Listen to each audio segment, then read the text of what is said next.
তো hi guys, কেমন আছো? আশা করি সবাই খুব ভালো আছো। হ্যাঁ, আমিও ভালো আছি। তো আজকে কিছু ইন্টারেস্টিং ব্যাপার হতে চলেছে। আজকে আমি করব টিএলএম ড্রয়িং। দেখতেই পাচ্ছ, কিছু ফটোগ্রাফি গুগল থেকে ডাউনলোড করে নিয়েছি এবং সেগুলোকে আমরা ড্রয়িং করব। তো প্রথমে কি করব, টিএলএম ব্যাপারটা যারা অপরিচিত তাদেরকে বলে দিই। টিএলএম কথার অর্থ হচ্ছে টিচিং লার্নিং ম্যাটেরিয়ালস, অর্থাৎ টিচার যখন স্টুডেন্টদেরকে পড়ায় কিছু উপকরণ ব্যবহার করে, যেমন আমরা নর্মালি দেখি চক, ডাস্টার, বই, এগুলো।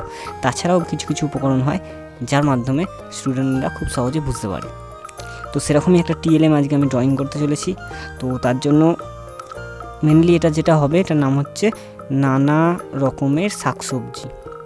তো 6টা শাকসবজি আমি গুগল থেকে ডাউনলোড করেছি এবং সেগুলো দেখে দেখে ড্রয়িং করব। প্রথমে আমরা মেজারমেন্ট ঠিকঠাক করে নিচ্ছি যে কতটা জায়গাতে কী করব না করব। এটা খুব ঝামেলার একটা ব্যাপার আছে, কিন্তু পরিশ্রম যত বেশি হবে ততই কিন্তু দেখতে সুন্দর হয়। তো চলো, প্রথমে আমরা হালকা হালকা করে ড্রয়িংটা করে নিই যাতে আমাদের কালারটা করতে সুবিধা হয়। ওই জন্যই খুব হালকা করে একটা একটা করে ধরে ধরে ড্রয়িংটা করে নিলাম। অনেকটা দূরে ক্যামেরাটা আছে বলে হয়তো তোমরা ঠিকঠাক বুঝতে পারছো না ড্রয়িংটা। যাই হোক, ড্রয়িংটা আমরা কমপ্লিট করলাম। এবার শুরু করব আমরা ওয়াটার কালার।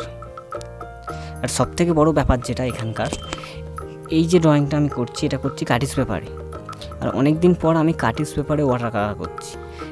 যারা ওয়াটার কালার করো তোমরা নিশ্চয়ই জানো যে কার্টিস পেপারে ওয়াটার কালার করা কতটা টাফ। মানে মিশতে চায় না, দাগ দাগ টাইপের হয়ে যায়, যেমন ব্যাকগ্রাউন্ডটা যেমন হয়ে যাচ্ছে দাগ দাগ টাইপের। কিন্তু তার সত্ত্বেও আমি চেষ্টা করছি ভালো করে করার। আমি যতটা পারি আমার 100% দিয়ে আমি এটা করার চেষ্টা করছি। তো তোমরা দেখো, ড্রয়িংগুলো দেখো, আশা করি তোমাদের ভালো লাগবে। আর হ্যাঁ, আমার চ্যানেল সম্পর্কে তোমাদের একটা কথা বলে দিই, যারা আমার চ্যানেলে নতুন আজকে আমার ভিডিও দেখছো তাদের উদ্দেশ্যে। আমার চ্যানেলে আমি প্রতিনিয়ত ড্রয়িং ভিডিও আপলোড করি। তোমরা আমার চ্যানেলে প্রিভিয়াস ভিডিওগুলো দেখতে পারো। যদি ভালো লাগে লাইক কমেন্ট করবে। আর এরকম যদি ড্রয়িং ভিডিও দেখতে চাও, ড্রয়িং ভিডিও দেখতে পছন্দ করো, তাহলে অবশ্যই আমার চ্যানেলটাকে সাবস্ক্রাইব করে নেবে। তো এখানে সবথেকে বেশি টাফ ব্যাপার যেটা ছিল সেটা হচ্ছে ওই ভাত ড্রয়িংটা করা আর চাল। যদিও ওটা ভাত বোঝা যাচ্ছে কিনা সেই নিয়ে আমার কনফিউশন আছে, তবু আমি আমার মতো করে করলাম।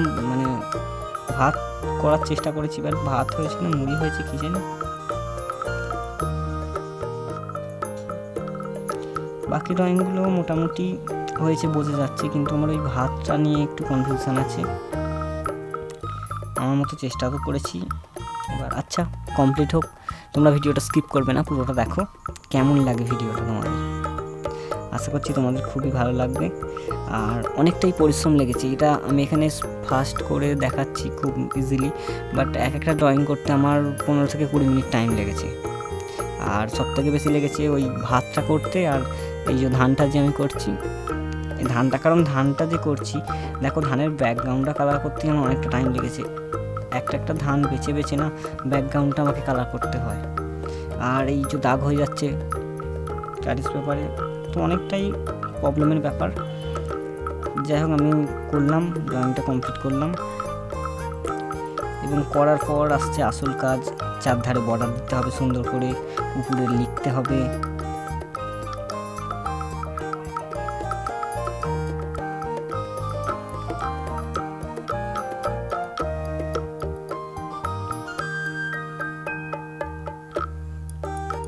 তো ড্রয়িংটা তো কমপ্লিট হলো, এবার দেখো লেখাটা কীরকম হয়।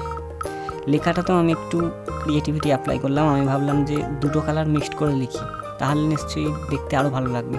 মানে আগেও আমি এরকম লিখেছি, বাট দুটো কালার মিক্সড করে লিখিনি।